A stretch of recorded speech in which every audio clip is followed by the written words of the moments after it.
Shalom everyone, and nearly Shabbat Shalom from Israel. Today is Friday, the first day of the Hebrew month of Kislev. Today is November the 25th, and we woke up this morning to a beautiful rainy day here in Israel. I'm actually hiding underneath this olive tree to talk to you a little bit about the weekly portion. The weekly portion this coming Shabbat is about Rebekkah being barren to begin with. And we see Isaac pleading with the Lord for his wife. He's interceding for his wife, really. And the word that we see there, which is used in the scriptures to talk about Isaac praying, is the word in English is pleading, but the word in Hebrew is demanding or making a request so strongly that it doesn't leave God any choice other than saying yes.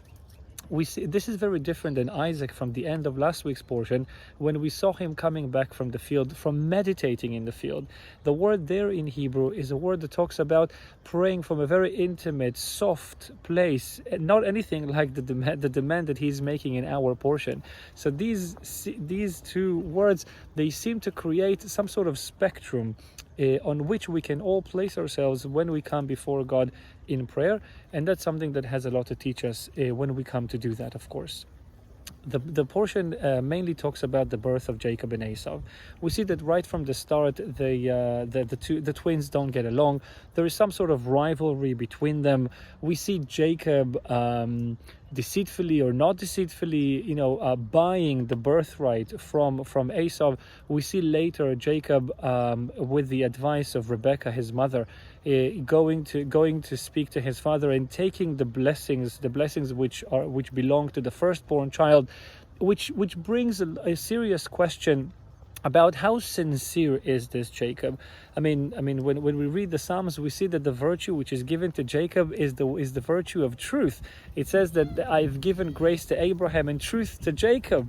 And is this really the truthful person, the man who really serves the purpose of truth in the world, when we see these two incidents in his life, and to begin with?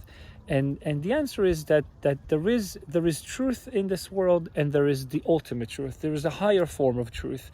Why Jacob was born second, we can't figure that out. We can't have the answer for that. Why was Jacob forced to take the blessings in the way that he did, and not rightfully by owning the birthright?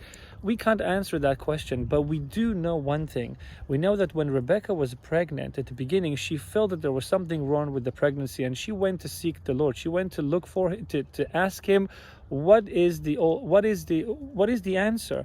And God said to her, you have two nations in your womb. You have two peoples will come out of you, and the older one will serve the younger one. That's a prophecy that Rebekkah knew from the start.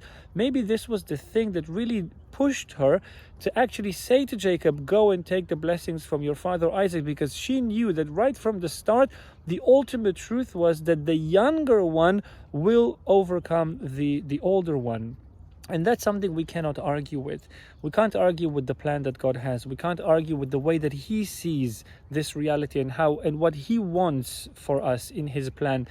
However we see things as human beings, that's one thing, and we have to always work with logic, but we always have to make room for the ultimate truth which comes from Him directly, and that's one of the messages which are coming to us from this weekly portion. So Shabbat Shalom to you all, and hoping to see you here in Israel very soon.